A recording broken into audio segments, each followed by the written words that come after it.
Ration card ପାଇଁ ଆସିଲା ଖୁସି ଖବର।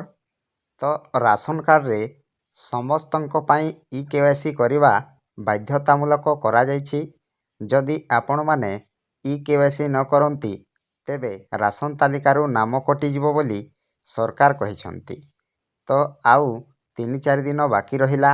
ଆପଣମାନେ ଯଥାଶୀଘ୍ର ନିଜର ପଞ୍ଚାୟତକୁ ଯାଇ ଇ-କେ.ୱାଇ.ସି କରାଇ ନିଅନ୍ତୁ। ଯଦି ଆପଣମାନେ ଇ-କେ.ୱାଇ.ସି କରିବେନି ତେବେ ରାସନ କାର୍ଡ଼ରୁ ନାମ କଟିଯିବ।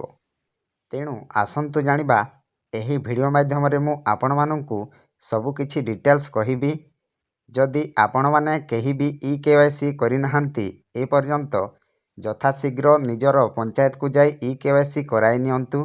ଯଦି ଇ-କେ.ୱାଇ.ସି କରିପାରିବେନି ତାହେଲେ ସରକାର ତାଙ୍କ ପ୍ରତି କ'ଣ ସୁବିଧା କରିଛନ୍ତି ନା ଅସୁବିଧା କରିଛନ୍ତି ଏହି ଭିଡ଼ିଓ ମାଧ୍ୟମରେ ମୁଁ ଆପଣମାନଙ୍କୁ କହିବି।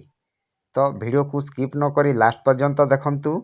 ମୋ ଚ୍ୟାନେଲକୁ ପ୍ରଥମେ ଆସିଥିଲେ ଗୋଟିଏ ସବସ୍କ୍ରାଇବ୍ କରି ଅଲ୍ ନୋଟିଫିକେସନକୁ ଅନ୍ କରନ୍ତୁ, ଫଳରେ ଏହିପରି ହେଲ୍ପଫୁଲ୍ ନୂଆ ନୂଆ ଭିଡ଼ିଓ ଆପଣମାନଙ୍କ ଠାରେ ପ୍ରଥମେ ପହଞ୍ଚିବ।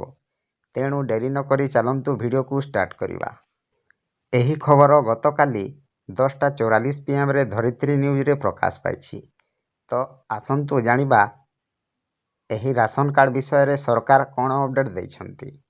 ଆସନ୍ତା 4 ଦିନ ପରେ ରାଜ୍ୟରେ ରାସନ କାର୍ଡ଼ ଇ-କେ.ୱାଇ.ସି ଅପଡେଟ୍ କାର୍ଯ୍ୟ ଶେଷ ହେବ ବୋଲି ଖାଦ୍ୟ ଯୋଗାଣ ଓ ଖାଉଟି କଲ୍ୟାଣ ମନ୍ତ୍ରୀ କୃଷ୍ଣଚନ୍ଦ୍ର ପାତ୍ର କହିଛନ୍ତି।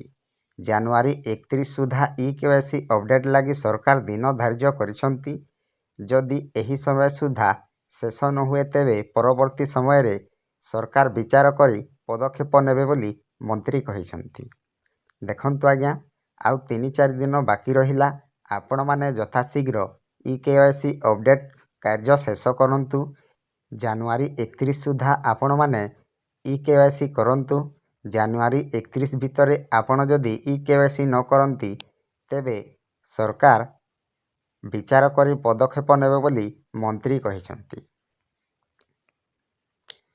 ତାପରେ ରାଜ୍ୟର ଏପର୍ଯ୍ୟନ୍ତ 40,40,864 ରାସନ କାର୍ଡ଼ ହିତାଧିକାରୀ ଇ-କେ.ୱାଇ.ସି ଅପଡେଟ୍ କରିନାହାନ୍ତି। ମୋଟ 3,31,570 ହିତାଧିକାରୀଙ୍କ ମଧ୍ୟରୁ 2,94,59,886 ଜଣଙ୍କର ଇ-କେ.ୱାଇ.ସି ଶେଷ ହୋଇଛି। ଏହା ମୋଟ ହିତାଧିକାରୀଙ୍କ 88% ବୋଲି ମନ୍ତ୍ରୀ ସୂଚନା ଦେଇଛନ୍ତି। କାର୍ଡ଼ରେ ଅଯୋଗ୍ୟ ଓ ମୃତ ବ୍ୟକ୍ତି ଥିବାରୁ ଇ-କେ.ୱାଇ.ସି କରିବାରୁ ବହୁତ ହିତାଧିକାରୀ ଆସୁନାହାନ୍ତି ବୋଲି ଯୋଗାଣ ମନ୍ତ୍ରୀ କହିଛନ୍ତି। ତାପରେ ରାଜ୍ୟ ବାହାରେ ଥିବା 1,30,026 ହିତାଧିକାରୀ ଇ-କେ.ୱାଇ.ସି କରିଛନ୍ତି ବୋଲି ମନ୍ତ୍ରୀ ସୂଚନା ଦେଇଛନ୍ତି।